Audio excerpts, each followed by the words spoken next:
tonight. What's up, brother? Hey, how's it going, Rich? Can you hear me? Good. Yeah, loud and clear, man. What do you got for me tonight? Oh, fabulous. This is when I was in my early 20s to mid 20s. I was in a monogamous relationship for a little bit. Yep. This lasted for about 3 years or so. And during the time, at the beginning, it seemed all fine until we had an argument pertaining to. I'm trying to recall. This is a couple years ago. So, anyways, the reaction of knowing that she had all this mental issues. Was she diagnosed with something specific?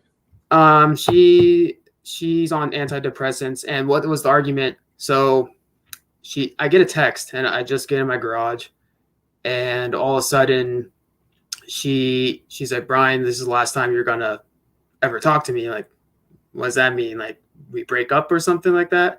Mm-hmm. And so I message her in the morning, like, hey, good morning. And she says, Brian. And long story short, she tried to kill herself, taking pills. So, and eventually that led to an argument, and I never noticed it before, but she had what was she diagnosed with? Like, why is she on antidepressants? So because they wouldn't give her antidepressants unless they diagnose her with something, right? Yeah, and it was a whole slew of things, and at the time she was going through different ones. I don't quite recall exactly the exact mental issue she was having. She also was getting treatments from. It's almost like a seizure treatment, like they're doing electric shock therapy. Yeah. Yeah, her parents are multimillionaires. Like the first. Was she super hot or something? Like, you Yes. You just look past that. Yep. No, you're 100% correct. Her parents are like, when I first went on a date, she was like wearing Gucci, and I'm like, holy shit. And mind you, I just started it was my first year as an automotive engineer. I'm here in the greater Metro Detroit. Mm-hmm. And I moved from actually kind of by Spokane, Washington, where that guy's from North Idaho, and ventured out, when I graduated.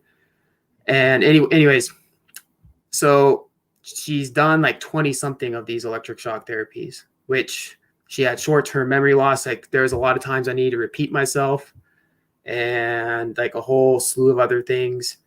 And eventually she started kind of getting better, but it's just like one thing after another. You're saying, like, emotionally draining, just like little things like, oh, you never talk to me or whatever. How long did you date her for?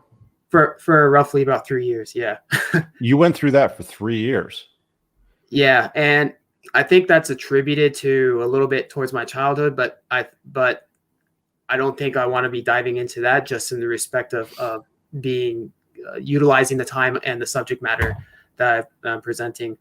And so I started kind of doubting myself as far as like where I am on the social hierarchy, as far as the sexual market value. And so I did an experiment. I was in Florida for 3 weeks. And so I added Bumble and Tinder just to see if, like, based on like the top 20% of men get the swipes, right?